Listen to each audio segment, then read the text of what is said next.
If you have a map of the Land of Oz handy, you will find that the great nonestic ocean washes the shores of the kingdom of Rinkitink, between which and the Land of Oz lies a strip of the country of the Gnome King and a sandy desert.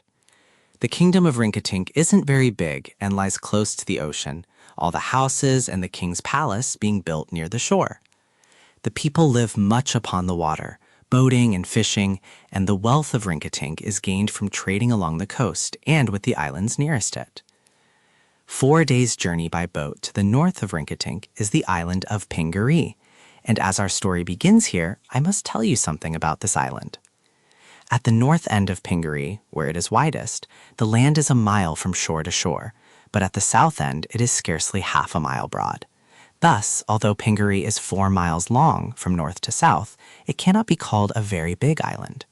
It is exceedingly pretty, however, and to the gulls who approach it from the sea, it must resemble a huge green wedge lying upon the waters, for its grass and trees give it the color of an emerald. The grass came to the edge of the sloping shores. The beautiful trees occupied all the central portion of Pingaree, forming a continuous grove where their branches met high overhead, and there was just space beneath them for the cozy houses of the inhabitants. These houses were scattered everywhere throughout the island, so that there was no town or city unless the whole island might be called a city. The canopy of leaves high overhead formed a shelter from sun and rain, and the dwellers in the grove could all look past the straight tree trunks and across the grassy slopes to the purple waters of the nonestic ocean. At the big end of the island, at the north, stood the royal palace of King Kitticut, the lord and ruler of Pingaree. It was a beautiful palace, built entirely of snow-white marble and capped by domes of burnished gold, for the king was exceedingly wealthy. All along the coast of Pingaree were found the largest and finest pearls in the whole world.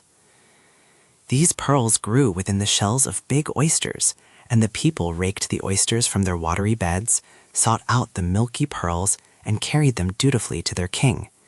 Therefore, once every year, His Majesty was able to send 6 of his boats with 60 rowers and many sacks of the valuable pearls to the kingdom of Rinkitink, where there was a city called Gilgad, in which King Rinkitink's palace stood on a rocky headland and served with its high towers as a lighthouse to guide sailors to the harbor. In Gilgad, the pearls from Pingaree were purchased by the king's treasurer, and the boats went back to the island laden with stores of rich merchandise and such supplies of food as the people and the royal family of Pingaree needed. The Pingaree people never visited any other land but that of Rinkitink, and so there were few other lands that knew there was such an island. To the southwest was an island called the Isle of Freaks, where the inhabitants had no use for pearls. And far north of Pingaree, 6 days' journey by boat, it was said, were twin islands named Regos and Korogos, inhabited by a fierce and warlike people. Many years before this story really begins, 10 big boatloads of those fierce warriors of Regos and Korogos visited Pingaree, landing suddenly upon the north end of the island. There they began to plunder and conquer, as was their custom, but the people of Pingaree, although neither so big nor so strong as their foes, were able to defeat them and drive them all back to the sea, where a great storm overtook the raiders from Regos and Korogos and destroyed them and their boats, not a single warrior returning to his own country. This defeat of the enemy seemed the more wonderful because the pearl fishers of Pingaree were mild and peaceful in disposition and seldom quarreled even among themselves. Their only weapons were their oyster rakes, yet the fact remains that they drove their fierce enemies from Regos and Korogos from their shores. King Kitticut was only a boy when this remarkable battle was fought, and now his hair was gray, but he remembered the day well, and, during the years that followed, his one constant fear was of another invasion of his enemies. He feared they might send a more numerous army to his island, both for conquest and revenge, in which case there could be little hope of successfully opposing them. This anxiety on the part of King Kitticut led him to keep a sharp lookout for strange boats, one of his men patrolling the beach constantly. But he was too wise to allow any fear to make him or his subjects unhappy. He was a good king and lived very contentedly in his fine palace with his fair Queen Gary and their one child, Prince Inga. The wealth of Pingaree increased year by year, and the happiness of the people increased too. Perhaps there was no place outside the land of Oz where contentment and peace were more manifest than on this pretty island, hidden in the bosom of the non-nestic ocean. Had these conditions remained undisturbed, there would have been no need to speak of Pingaree in this story.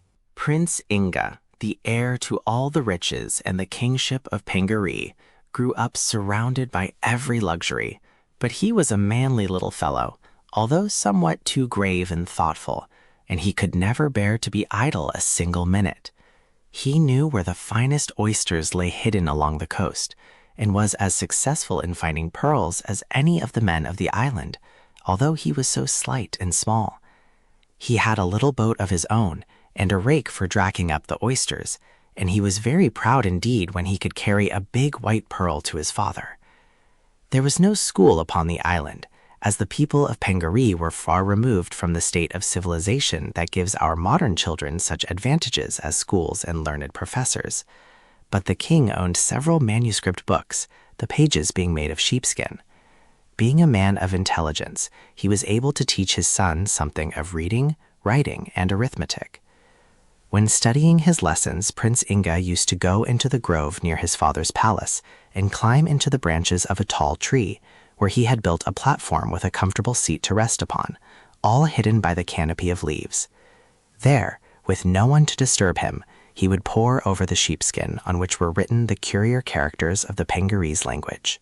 King Kitticut was very proud of his little son, as well he might be, and he soon felt a high respect for Inga's judgment, and thought that he was worthy to be taken into the confidence of his father in many matters of state. He taught the boy the needs of the people and how to rule them justly, for someday he knew that Inga would be king in his place. One day he called his son to his side and said to him, "Our island now seems peaceful enough, Inga, and we are happy and prosperous, but I cannot forget those terrible people of Regos and Koragos. My constant fear is that they will send a fleet of boats to search for those of their race whom we defeated many years ago, and whom the sea afterwards destroyed. If the warriors come in great numbers, we may be unable to oppose them, for my people are little trained to fighting at best. They surely would cause us much injury and suffering." "Are we then less powerful than in my grandfather's day?" asked Prince Inga. The king shook his head thoughtfully. "It is not that," said he. "That you may fully understand that marvelous battle, I must confide to you a great secret. I have in my possession 3 magic talismans, which I have ever guarded with utmost care, keeping the knowledge of their existence from anyone else. But lest I should die and the secret be lost, I have decided to tell you what these talismans are and where they are hidden. Come with me, my son." He led the way through the rooms of the palace until they came to the great banquet hall. There, stopping in the center of the room, he stooped down and touched a hidden spring in the tiled floor. At once, one of the tiles sank downward, and the king reached within the cavity and drew out a silken bag. This bag he proceeded to open, showing Inga that it contained 3 great pearls, each one as big around as a marble. One had a blue tint, and one was of a delicate rose color, but the third was pure white. "These 3 pearls," said the king, speaking in a solemn, impressive voice, "are the most wonderful the world has ever known. They were gifts to one of my ancestors from the Mermaid Queen, a powerful fairy whom he once had the good fortune to rescue from her enemies. In gratitude for this favor, she presented him with these pearls. Each of the 3 possesses an astonishing power, and whoever is their owner may count himself a fortunate man. This one having the blue tint will give to the person who carries it a strength so great that no power can resist him. The one with the pink glow will protect its owner from all dangers that may threaten him, no matter from what source they may come. The third pearl, this one of pure white, can speak, and its words are always wise and helpful." "What is this, my father?" exclaims the prince, amazed. "Do you tell me that a pearl can speak? It sounds impossible." "Your doubt is due to your ignorance of fairy powers," returned the king gravely. "Listen, my son, and you will know that I speak the truth. He held the white pearl to Inga's ear, and the prince heard a small voice say distinctly, "Your father is right.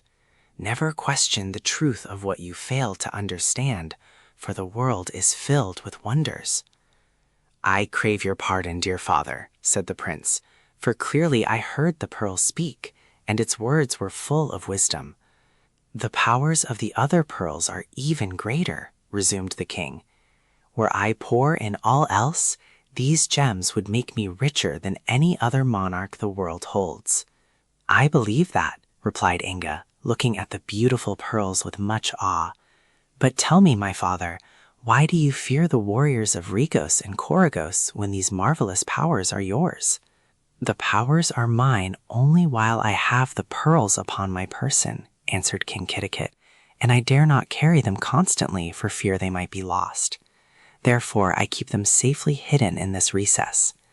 My only danger lies in the chance that my watchmen might fail to discover the approach of our enemies and allow the warrior invaders to seize me before I could secure the pearls. I should, in that case, be quite powerless to resist." My father owned the magic pearls at the time of the great fight, of which you have so often heard, and the pink pearl protected him from harm, while the blue pearl enabled him and his people to drive away the enemy. Often have I suspected that the destroying storm was caused by the fairy mermaids, but that is a matter of which I have no proof. "I have often wondered how we managed to win that battle," remarked Inga thoughtfully. "But the pearls will assist us in case the warriors come again, will they not?" "They are as powerful as ever," declared the king. "Really, my son, I have little to fear from any foe. But lest I die and the secret be lost to the next king, I have now given it into your keeping. Remember that these pearls are the rightful heritage of all kings of Pingaree. If at any time I should be taken from you, Inga, guard this treasure well, and do not forget where it is hidden." "I shall not forget," said Inga. Then the king returned the pearls to their hiding place, and the boy went to his own room to ponder upon the wonderful secret his father had that day confided to his care. The Coming of King Rinkitink.